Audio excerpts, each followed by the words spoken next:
We've got a very special guest tonight. Sophie 𝗟𝗯𝗀 has been involved with the cheer squad for nearly 30 years, and it's a role that requires an incredible commitment of time, energy, effort and money, a contribution that was recognised by the club last year when she was the joint winner of the Volunteer of the Year award at the Melbourne Football Club. So there's a lot more work that goes on into being a part of the cheer squad than just making the banner, and she's here to tell us all about it. Welcome to the Demonland podcast, Sophie 𝗟𝗟𝗀. Thank you very much. Thanks for having me. Now, Soph, I've got a bit of a confession to make, a dark secret that I've been holding on to for a while now. Back in the early 90s when the cheer squad sat in the red seats and you guys used to hand out, much as you do now, I'm sure, flags to all the Demon supporters sitting in the area. I see where this is going. We were meant to hand those flags back at the end of the game.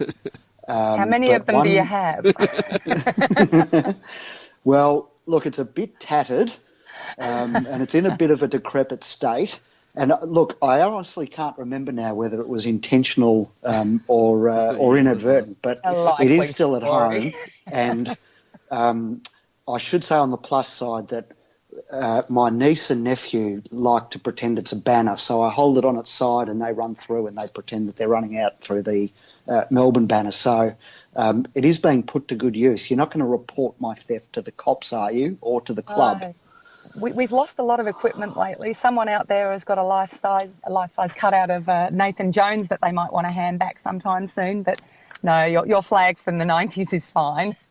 I think it's a 𝗠𝗲𝗱𝗶𝗹 blue one from memory, so not Snowy Mountain or something. It's more than worn out its welcome. So, Sophie, we'll talk to you more about the match day in a moment, but can you take us through a typical week for the cheer squad? Because a lot more is happening behind the scenes than what we see us in the rest of the crowd. What's been on your plate this week, for example? Well, this week's been probably one of our more busy ones. We've had a game at 𝗟𝗏𝗀, which involves trying to allocate 250 tickets to over 550 Demon Army members. Wow. Yeah, thanks, 𝗟𝗏𝗀. We've also got ticketing for this week's game over in Perth. We've had to coordinate people to represent the group on the footy show tonight, and also to help film a separate segment for the footy show with Sam Newman. I think then we've got a gathering on Saturday night that we're coordinating at the new club sponsor, the Sporting Globe.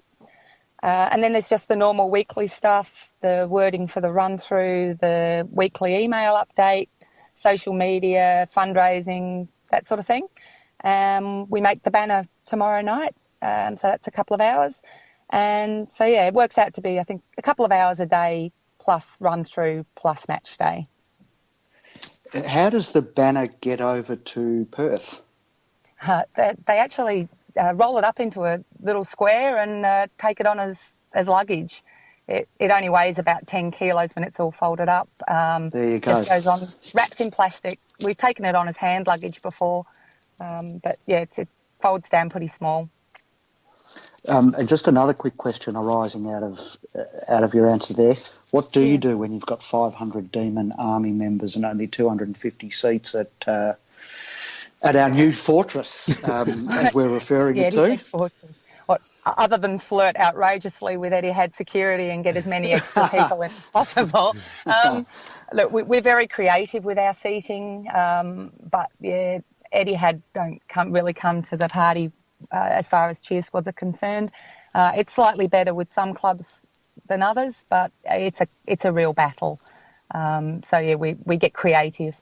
What's the difference with the MCG? How many extra do you get there? Well, unless it's a reserved seating game, we can pretty much have anyone in our area that we want. The only proviso is that they're not blind drunk and that they're not wearing opposition colours. So match day we'll let anyone in, but 𝗟𝗏𝗀 we have to be a bit more strategic. What happens on match day? Take us through a typical match day at the MCG. When do you all meet? Let me paint you a picture. Well, for me, match day is a little bit more cruisy than some others. I do most of the stuff that I do during the week, so match day for me is a 3-year-old and a glass of wine. But But for others, for example, Suzanne... Hang on, is the 3-year-old the one drinking the glass of wine? No, he's become a Melbourne supporter at a good time. If he was a 5-year-old, he'd be on the booze. But yeah, Suzanne coordinates the match day stuff, and so she's there normally a couple of hours before the gates open. She coordinates the crew going out on the ground with the banner, puts it on the poles, gets all the equipment set up. Ryan, who's my other partner in crime there, distributes the equipment, leads all the chanting. So it makes for a pretty long day for those guys. But yeah, as I said, I do most of the stuff that I do behind the scenes and not on match day. So you've been with the cheer squad for close to 30 years, and we estimate that that's like 600 plus banners you've worked on. You'd get less for murder, wouldn't you? What are some of your favourite banners from over the years? And is it a group effort, who comes up with it, or do you have someone who's got some special wit from the Demon Army who comes up with most of them? I don't know about special wit, but normally I've been doing the wording for it now for 3 or 4 years. If other people have good ideas, they throw them at me. But it's been a pretty hard time, particularly 2012 to 2014. It's been pretty hard to sort of write positive and uplifting statements when the team performance on the ground was just so woeful in places. So it's sort of a joint effort. Certainly the construction of it, we have about 25 regulars who turn up every week to make it. We've got a guy called Tom who is an absolute genius at putting these things together. So, we've got a good team effort, but I've been responsible for most of the words over the past sort of 3 or 4 years. As for the favourite ones, I kind of liked it back in the sort of 80s and 90s when we were allowed to be a little bit more edgy, slightly more arrogant. These days you need club approval and we're not going down the Bulldogs path of using the banners to slate the opposition. But there was a couple. There was one at Football Park in Adelaide where we had a giant picture of Bart Simpson and it said, "We're the Melbourne Demons, who the hell are you?" And the boos are still resonating in my ears from that one. We had one that I think our objective first beat 𝗪𝗀𝘀 and then worry about the good sides. That went down well. And another significant one for me was one in '96 that was about to make a final surge. So go to hell, we won't merge. Which they didn't let us hold up, so we went into the top deck of the Southern Stand and held it up there instead. I think I remember that. Yeah, happy days, hey? Yeah. I don't know who put it out, but there was actually a banner book released. It would have been maybe early 90s, perhaps mid-90s. Late 80s. Sorry? I think it was late 80s. Late 80s. There's a few in there that I love. Demon Desperation, Demon Desire, Watch as we set the MCG on fire. But some of those banners, as you say, in the late 80s were just enormous, and not that work doesn't go into them now, but they were just so elaborate that they would have just taken so much time. Yeah, there are some cheer squads that still paint their letters by hand and are up till all hours of the night hair drying their banners dry. So we'd like to think we've come on a little way from that, but it's still quite a lot of work for 30 seconds of glory. Well, Binman in the chat room has just asked a question that is AFL the only major sport that has banners and cheer squads? Certainly the banners, to the best of my knowledge. I don't know of any other sport where they're used as an introduction to the side. I mean, the Storm do it for Melbourne, but I think that's just because it's a Victorian thing. We've got another question in the chat room from a listener over in Perth now, but he remembers as a kid in the 90s seeing a blonde-haired fellow wearing a robe at every game amongst the cheer squad. Is he still around? Has he ditched the robe, or do you know who that refers to? I think who was in a robe in blonde hair. Anything's possible. It could be Ryan.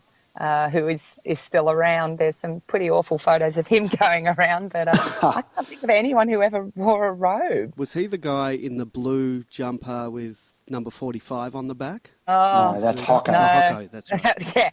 Yeah, that was Hocko. Yeah. Next question. Okay, all right. Look, one of the recent additions to your armoury has been the Bullseye. I think Jessie hit it against GWS in the last round at Etihad in 2:15, right on the three-quarter time siren. And I've got a feeling Tom McDonald might have come close on the weekend also after the three-quarter time siren. Who else has been on or around the mark? Oh, I think it's great that you guys actually pay attention to those things. Well, it's a goal-kicking aid, isn't it? Well, sometimes I think we've only had half a dozen people who've hit it, so maybe it's not that much of an aid. Tommy Mack certainly hit it on the weekend and got it right in the middle, and I think he's the only one who's actually hit the bullseye. But yeah, you're right. Jesse Hogan did it. Matt Jones, I think, Nathan Jones, Jeff Garlett did it against Richmond, and Cam Pedersen, I think, and I think that's it. Well, Jeffy's probably would have been from the square, wouldn't it? So his probably doesn't count. Yeah, blindfolded and on the wrong foot. Yeah, that's right. Whose idea was it to introduce the Pac-Man ghosts? Because that's my daughter's favourite. Oh, great! Look, Ryan Sinclair has probably a million ideas, and one in every sort of 1,000 is perfect. And the rest of them are sort of a bit left of centre and a bit wild and a bit wacky. But he loved the idea of a giant Max Gorn Pac-Man chasing the red and blue ghosts. And we were going to use it as sort of something to put off the opposition as they kicked for goal, along with those big whirly hypno discs. But, Ryan's responsible for those Pac-Men and the ghosts. I'm glad someone likes it. That's great. So both 𝗟𝗀𝘀𝘁𝗲 and I we were Cheer Squad members, as he mentioned, in the late 80s and early 90s, and one of our favourite aspects of our role was the thrill of being out on the ground pre-match and the atmosphere when the boys ran out. Do you still get a thrill? Is it something, or is that something that only attracts sort of the younger supporters? To be honest, I only go out on the ground once a year these days. It's one of those things, so many people get so much pleasure out of being out there and get so excited about it, and it really doesn't get me that excited anymore. I'd rather make sure that everything behind the goals is going okay and try and chase a 3-year-old child up and down M3. But yeah, I think if we make finals, I shall be stampeding over people to get out there, but at the moment I'm quite content to sit back and let other people have a go. You said you've got is about 500 members in the Demon Army? I think we're 560 now. Is there a typical profile of your typical Cheer Squad member, or does it cut across all ages and genders, and you've got people from all over the place there? Yeah, look, we've got. I think it's very hard to say we've got a typical Cheer Squad member these days. I think we all come from different backgrounds, all nationalities. We've got a really wide range of ages. For example, we've got a new baby called 𝗟𝗶𝘀𝘀𝘁𝗲, who I think is 2 months old, who's a member. And at the other end of the scale, we've got Auntie Margaret in her mid-80s. Wow. So we've got a real cross-section of people. We've got a drinking squad. We've got the young kids. We've got the families. We've got just normal sort of everyday people who on the weekend turn into rabid one-eyed demon supporters.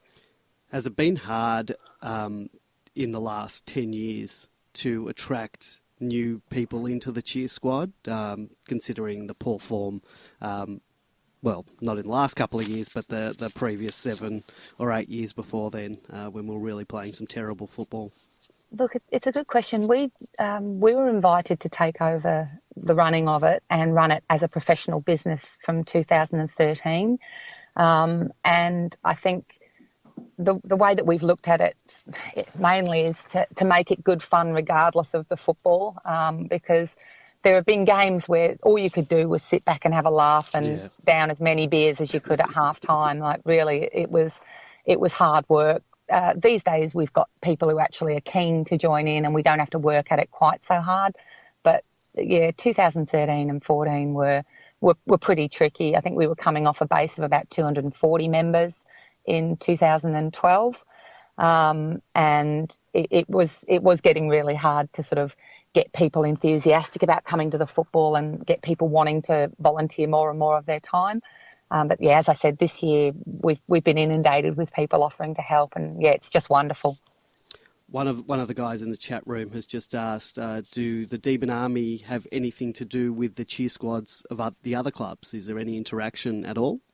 Look, they have a cheer squad league which meet once a month. That we sort of go to those meetings, but we operate quite differently from a number of cheer squads. Some of them operate the same, but a lot of them are managed by the club, whereas we sort of take guidance from the club and get certain things approved, but we're pretty much allowed to sort of run free now that we've proved that we're relatively trustworthy.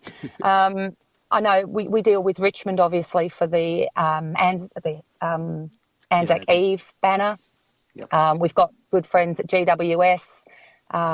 We've got good friends at Geelong, but we tend to operate pretty much by ourselves. That said, if we're out on the ground and we see that there's a problem with the opposition's banner, we tend to go over and help, and there's still a bit of a chat in the breezeway while you're waiting to go out on the ground. So, yeah, we play nicely. Very good. As we talked about earlier, the cheer squad used to be located at about half forward in the northern stand in the red seats. I know. You now sit behind the goals, which are not great seats for a good view of what's happening on the other side of the ground. Is that just one of the sacrifices you make when you sign on? And, I mean, as I can hear from your voice, you obviously miss those red seats. Yeah, we all do, I think. Subject. Yeah. Look, a number of people in our group would give just about anything to be back in those old red seats, me included.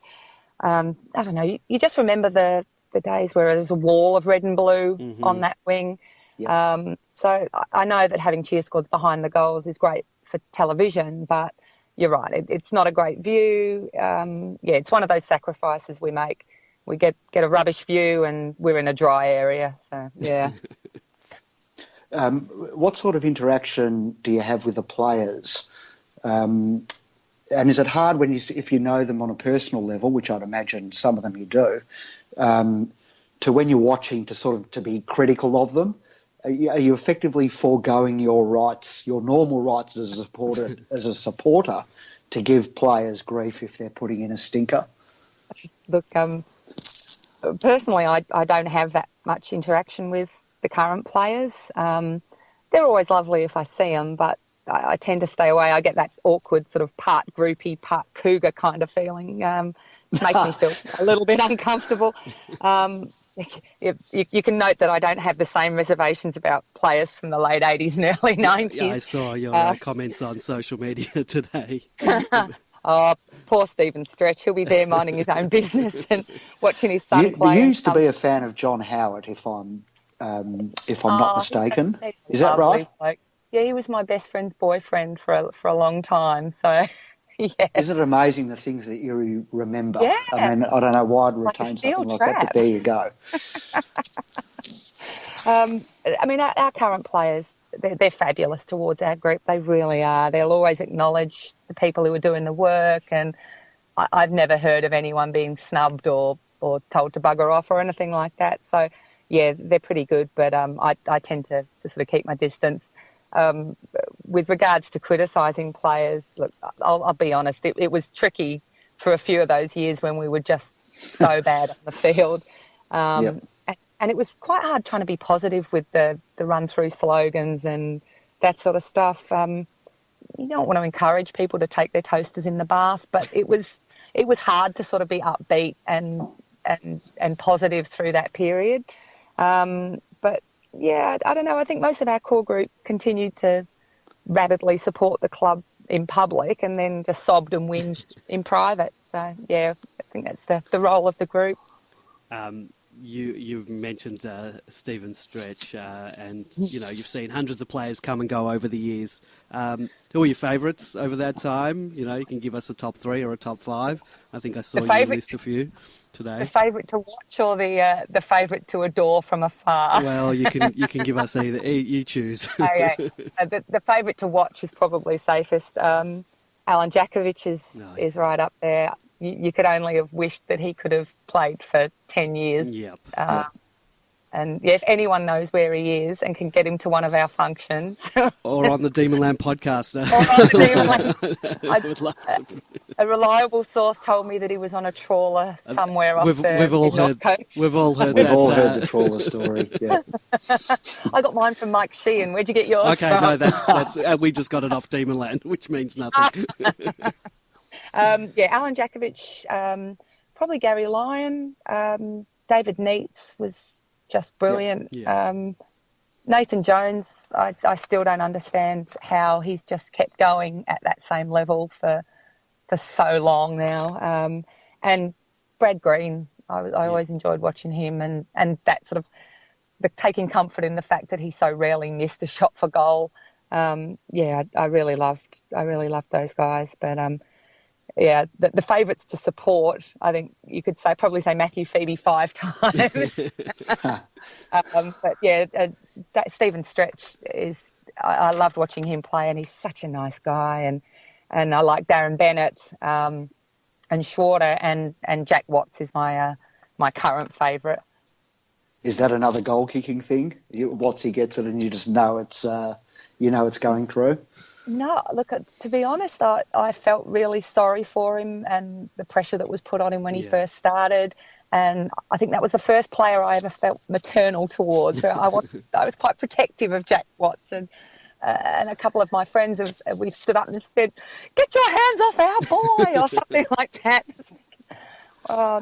We're very protective of him. So I just wanted him to shine, and knew that one day everyone would see that he was amazing and get off his bloody back.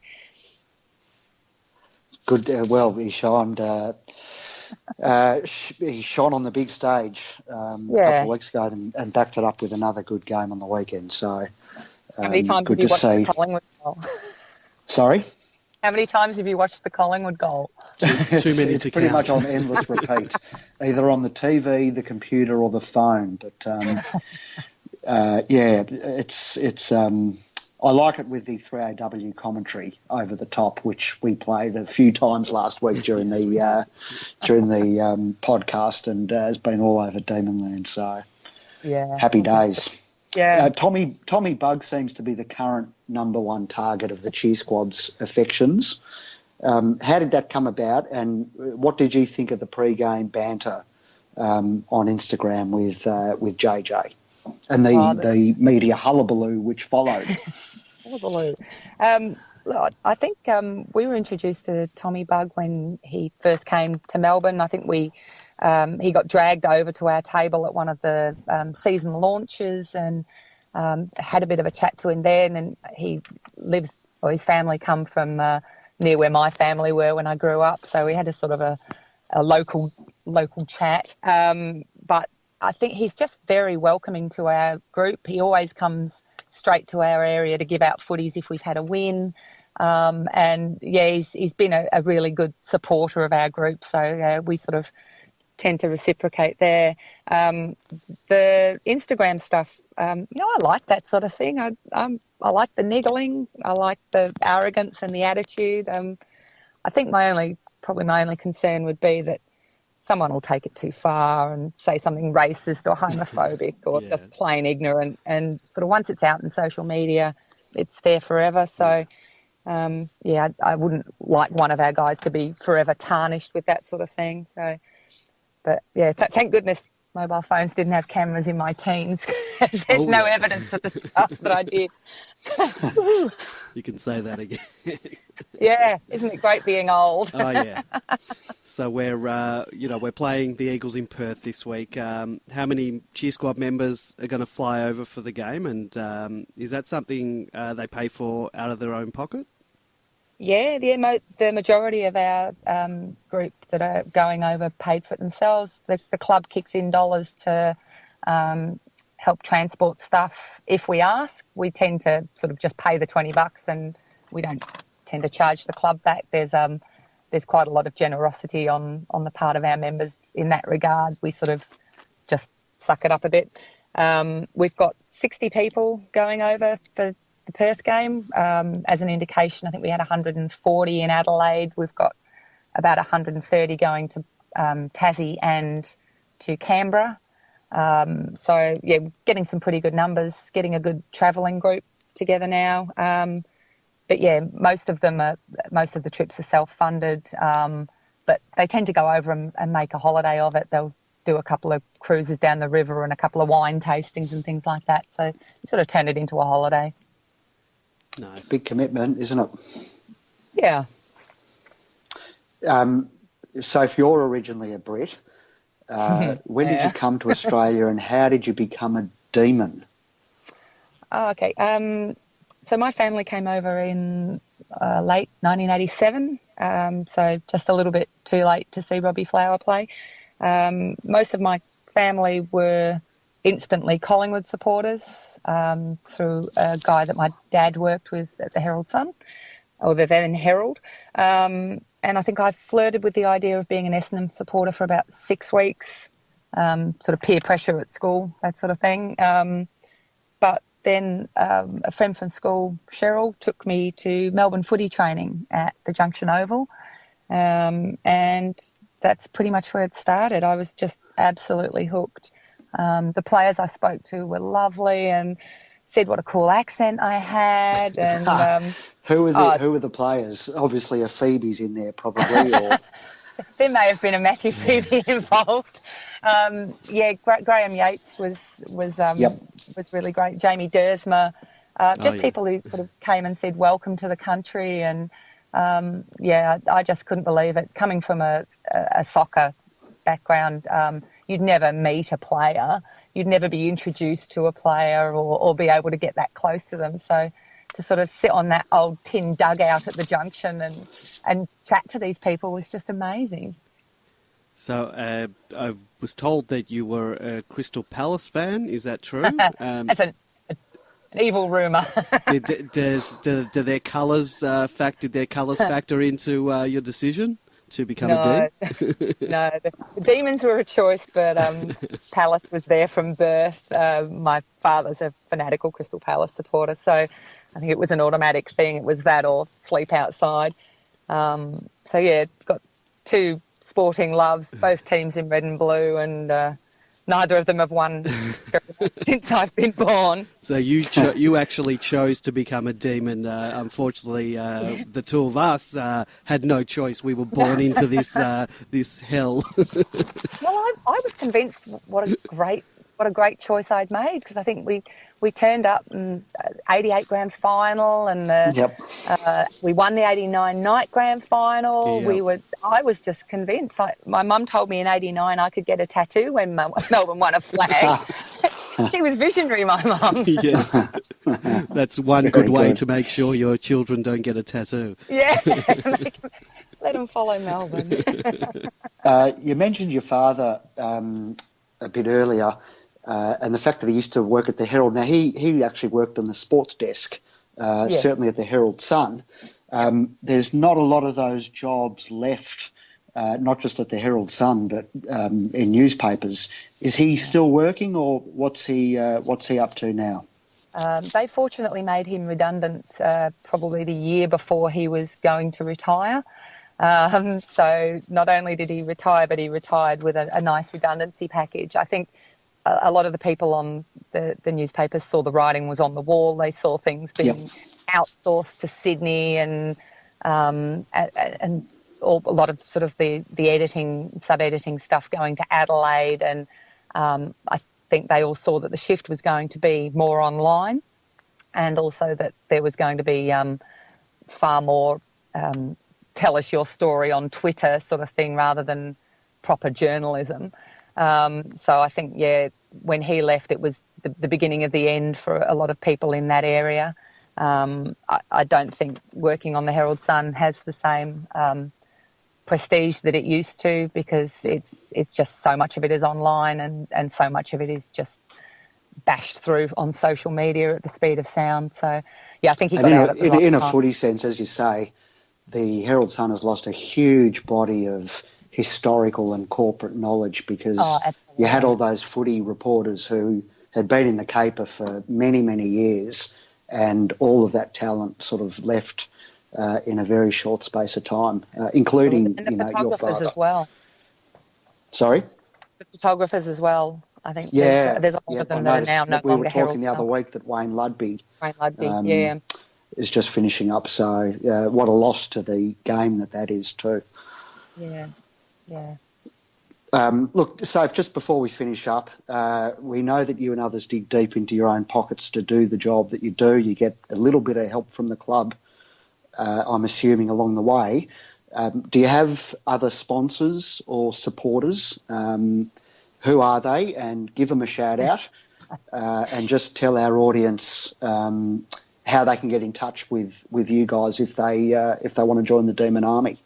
Yeah, no worries. Look, probably the most important one at the moment for us is 𝗟𝗶𝘀𝗁𝗀𝗃 and the awesome folk at Reach. They've recently offered us their factory so that we have a new permanent home to put our banners together, which is great. John Trotter on the board has been amazingly supportive, along with Jane and Aisling, who work at the club, who are sort of our liaison people, and some of the hours these people keep, they're brilliant people. I think we've got new friends at the Sporting Globe who we'll give a plug to, because they've given us their entire function area for our get-togethers. And the last one, I think I cannot imagine how much money crossed the bar at that Gold Coast game. But, they wouldn't have been operating at a loss that night, that's for sure. But, other than that, there's obviously a huge thank you to the probably 60 or so core group who put in so many hours outside of match day. And there are a couple among our group who financially back the group. It's just wonderful. So anyone who wants to get involved, whether it just be to sit with us for a game or wanting to take on some voluntary stuff outside of match day, you can follow us on Facebook. That's probably the easiest way. Facebook, Twitter, Instagram. Come down and see us at the game. Pretty much anyone in that front area. We'll have a chat to anyone who turns up. But, I think we're all sort of working towards the same goal. So if anyone does have a passion and want to get more involved, just take that first step and come and say hello. You'll feel uncomfortable for about 30 seconds, and then you'll have 500 new friends. Yeah, exactly. And might get a chance to hold up 𝗟𝗶𝘀𝗁𝗀𝗃's head or similar. No, proud honour. I like the 𝗟𝗶𝘀𝗁𝗀𝗃 that you've got. Does he clap his hands or something? That's a brilliant one. Man, you are paying attention. I was sitting above you guys on the weekend, so I had a bird's eye view of what was happening down there, and I must say you guys do a fantastic job. And I was just while you were talking about how it all works, I was thinking there's a lot of us who don't sit in the cheer squad, but we benefit from the energy you guys bring. Every time there's the Melbourne. We benefit. So, because we don't sit there, I sit on the second level on the wing almost. But as I said, I benefit from the energy you bring to the game. Is there some way, maybe you can set up some way that perhaps people like me can donate and help out you guys with some extra funds throughout the year, and, I can, buy a Demon Army membership or something. There are certainly people who buy Demon Army memberships who never intend to sit with us, and it's wonderful because not only do we get the numbers, the club gets $45 or whatever it is, but it really does boost our group to have those people there. Obviously, not everyone can sit with us. We've got people who are interstate members who just join for exactly that, just to show their support, really. But anytime you want to start sewing banners and flags or anything like that, We might start with 𝗟𝗶𝘀𝘁𝗃 returning the one that he stole. Yeah. I might have stolen one too, I think, but I don't have it anymore. Yeah, I'm seeing a pattern emerging here. I now know where all our gear is going. That's why we had to leave the cheer squad. We felt too guilty. Yeah, and this could be a good time to end the interview right now, actually. Yes, the statute of limitations is probably over by now. Well, thank you for joining us. If you do want to stick around for a bit and talk Ds, you're very welcome to. We're just going to talk about the game on the weekend. I know you said you've got a 3-year-old running around, so it's totally up to you whether you want to stick around or not. I'm actually sitting in the car outside my house, believe it or not. I thought that child is going to ruin this.